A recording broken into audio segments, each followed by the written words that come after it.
Bonjour à tous.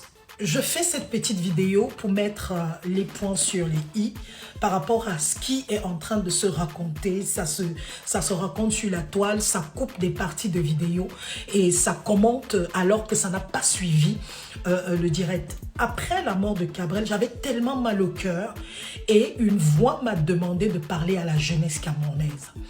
J'ai décidé de parler à la jeunesse camerounaise parce que malheureusement, je me suis rendu compte que il y avait des choses que la jeunesse camerounaise considérait comme réussite. Et je vous ai pris l'exemple de Cabrel qui était venu une fois chez moi et qui m'avait dit que je marquais les pas sur place, que je n'avançais pas. Et il dit, regarde comment tes petites soeurs qui sont arrivées, elles ont des voitures, elles ont ci, elles ont ça. Toi, tu es toujours là depuis que je te connais, tu es toujours en taxi, etc. Je lui ai répondu que papa, ça c'est pour toi.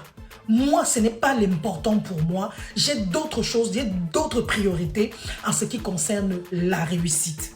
Et ça m'avait fait tellement mal parce que ce qu'il me disait le jour-là était exactement ce que la jeunesse camerounaise pense. Au Cameroun, ou en Afrique, je ne sais pas comment ça se passe dans d'autres pays, pour dire que quelqu'un a réussi, c'est quelqu'un qui a garé une voiture, c'est quelqu'un qui a ouvert un institut, qui a une maison, Oui, il y a des facteurs qui bluffent la jeunesse camerounaise. Plus tard, pendant que j'étais en train de faire le direct, j'ai parlé de ce monsieur que j'étais allé voir. Ça, c'était même avant que je ne rencontre Cabrel parce que j'ai lancé mes calendriers en 2016.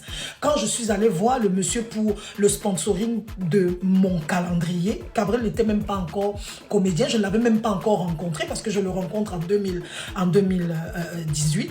Donc, moi, j'avais lancé mes calendriers en 2016. Je suis donc allé voir un monsieur pour le sponsoring de mon calendrier. C'est quelqu'un qui m'avait dit, va le voir, il peut te sponsoriser.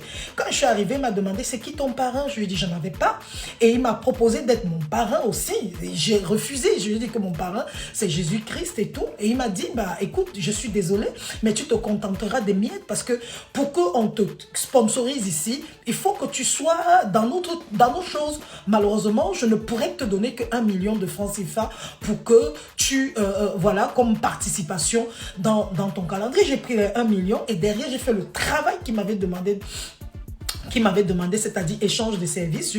J'ai mis son logo sur le calendrier et il a payé les 1 million de francs CFA. Maintenant, quand tu as dit que je raconte que Cabrel m'a proposé d'entrer dans une loge, mais c'est la sorcellerie.